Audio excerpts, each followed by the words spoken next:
ఆ సత్తిగాడు చెప్పింది నిజమేనుల్లా. అందరు ఏరే కొలువులే చూసుకుంటే మరి వ్యవసాయం ఎవరు చేయాలి? మనకు తిండి ఎవరు పెట్టాలి? పోని మరి ఇప్పుడు వ్యవసాయం చేస్తున్న వాళ్ళకి ఏమన్నా మిగులుతుందంటే అప్పులు తప్ప మొత్తం ఉత్తదే. దానికి గీవార్తనే సాక్ష్యం. అరే కూరగాయల లారీ బోర్ల పడ్డట్టున్నది. క్యాబేజీలు టమాటాలు మొత్తం శిల్లంకాలమైన అనిపిస్తుందిలే. కానీ ఇది చూడుండ్రి,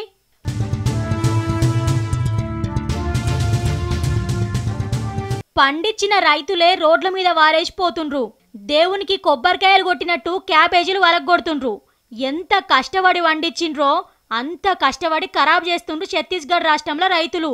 అంగడికి తీసుకుపోతే అడ్డికి పావుషేరు కూడా అడుగుతలేరట. అప్పులు తీరుడు కాదు కదా, ట్రాక్టర్ కిరాయి మందం కూడా వెళ్తలేవని ఇట్లా నిరసన చేసిండ్రు. ఈ భూమి మీద ఒక రైతులు తప్ప కష్టపడి తయారు చేసింది ఇంకెవరన్నా ఇట్లా ఖరాబ్ చేసుకుంటారా? ఏ వస్తువు తీసుకున్నా ఫిక్స్డ్ రేటు, ఇష్టం ఉంటే కొనాలే లేకుంటే లేదు. పండించిన పంటకు రైతే రేటు ఫిక్స్ చేసినాడు తప్పితే ఈ వ్యవసాయం ముంగట పడది. రైతు బిడ్డలు రైతులు గారు.